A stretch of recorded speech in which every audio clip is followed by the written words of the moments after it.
It's always been my dream.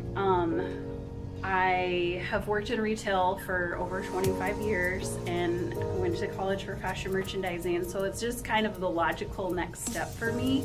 I did work in a couple boutiques before opening my store here in Arizona, and just knew that I wanted to be my own boss, and I knew that I had the skills and qualifications to do it, and it was like one of those things that if I don't do it, I'm always going to regret it. So I had to do it.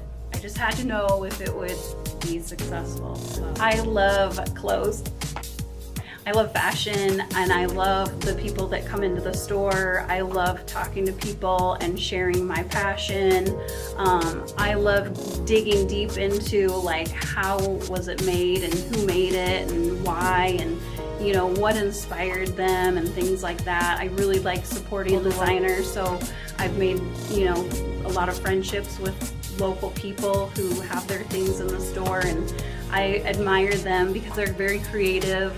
And they took the creative path where I maybe took the business path, and we all kind of have the same mindset about what we love. But as an entrepreneur, I think you have to be really motivated and driven. I think you have to be able to put yourself in somebody else's shoes and be empathetic. You have to be assertive, and you have to be able to talk to people. You have to be an expert at so many things, and I didn't realize that going into this. I knew retail, I knew fashion, and I knew I had a passion for those things, but when it came to was I a marketing genius? No. Am I really an advertising person? I'm not. That's been a challenge, but I've tried to roll with it and figure it out and talk to people who do know those things, and get help where people are willing to help me. I'm relying a lot on social media because it's free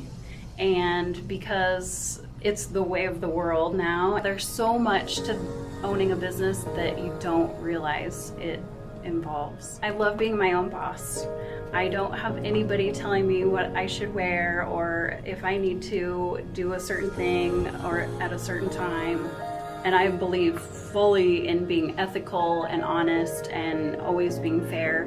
So I know there's a lot of entrepreneurs that maybe aren't so focused on things like that, but I am constantly like searching for what's in style, what the trends are, and then I get on like wholesale websites looking for how can I get those trends in clothes to get into the store, and what are the prices, what are things made out of, I'm constantly on the computer at home researching things too. But it doesn't feel like work because I love it. So I went to college for fashion merchandising, so that was in the 90s.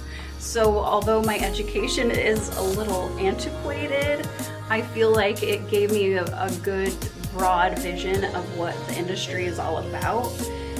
I think it's very interesting though to find out like through all my jobs, and living in the real world, that what you learn in college and what you actually apply from what you learned there's not a whole lot of it. There's just so much that they could be teaching that they're not, and everything in a textbook isn't necessarily usable in the real world. An internship is huge. I think everybody should definitely have an internship before they decide what their career path is going to be, because then you get a real true indication of what is involved in the job.